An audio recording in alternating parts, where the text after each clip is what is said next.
Okay, let's talk yesterday.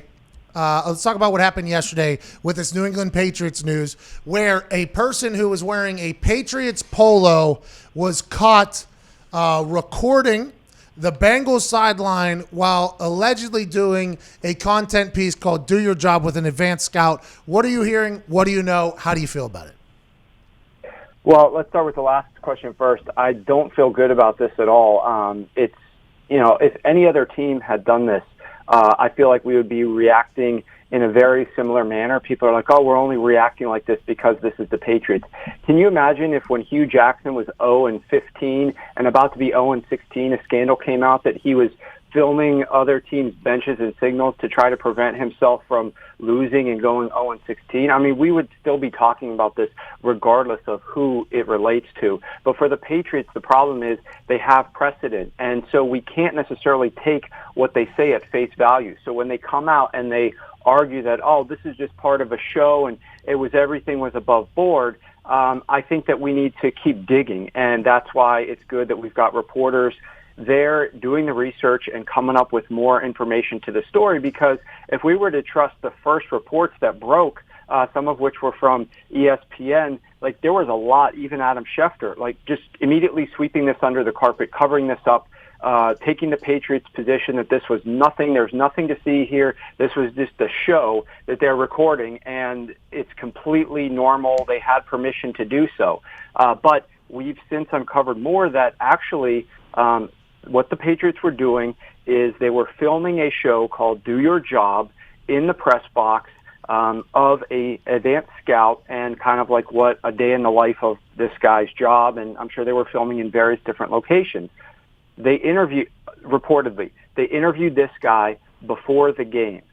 The interview ended, the game began, and they then trained their camera on the Cincinnati Bengals sideline and continued to film what the Cincinnati Bengals coaches were doing, signaling in as the players were running in and out of the huddle. And this was very similar to what they did during the Spygate era of filming other teams' benches and signals and that sort of thing. Fortunately, a Cincinnati Bengals employee was in there, saw the camera, the picture of what was being filmed, eventually alerted authorities. They came in, interviewed this cameraman who basically said, I work for Kraft. We're just filming this documentary. If you allow me to delete this footage, I'll pretend like nothing happened. And, of course, they didn't allow that. They took and confiscated the footage. And I guess we'll see what actually was on there. But supposedly it's a lot of video of that bench. And keep in mind, yes, I know it's the Cincinnati Bengals, but the Patriots play the Bengals this upcoming week, number one. And number two, this is a first-year defensive coordinator in the NFL and a first-year head coach in the NFL, and the Patriots love gathering intelligence on what other teams are doing.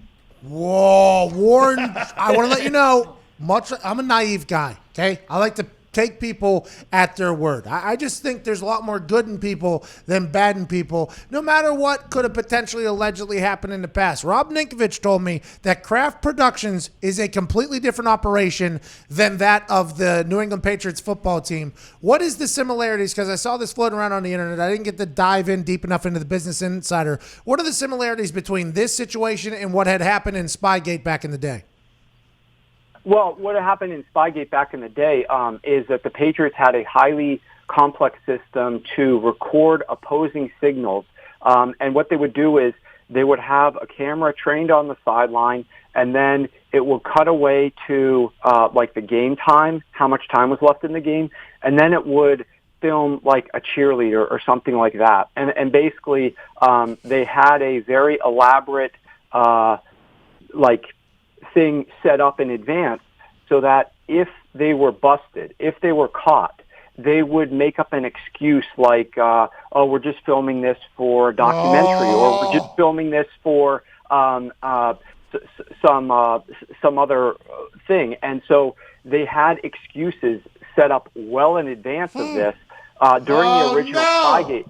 And what they would do is they would cross-reference that with the actual play. So they would take the film of the signals on the sideline, and then they would know what the down and distance and the time in the game was from that same type of film, and they would cross-reference that with what actually was being called out on the field, because you can look at, the all 22 and see exactly what they end up doing. And then they would start to piece together exactly what the signals were. And this supposedly happened, allegedly, reportedly, for at least 40 games between 2000 and 2007.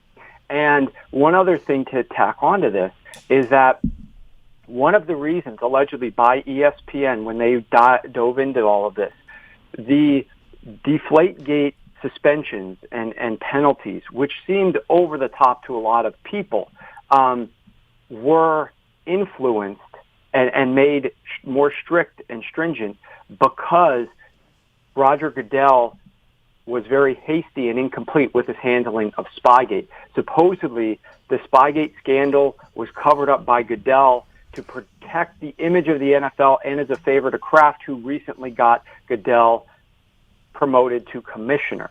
So that's an ESPN report about how the original Spygate happened so quickly and was kind of swept under the rug, and the tapes were destroyed, and we never heard anything about exactly the details. We had to get third-person stories about what ended up happening. So it definitely does not, the precedent of what happened in the past definitely is not good for what's going on right now. And of course, I wish that nothing happened, because just like I don't like referees making mistakes in their penalties and how they influence the game, I don't like video review coming in and messing up how they're influencing the game.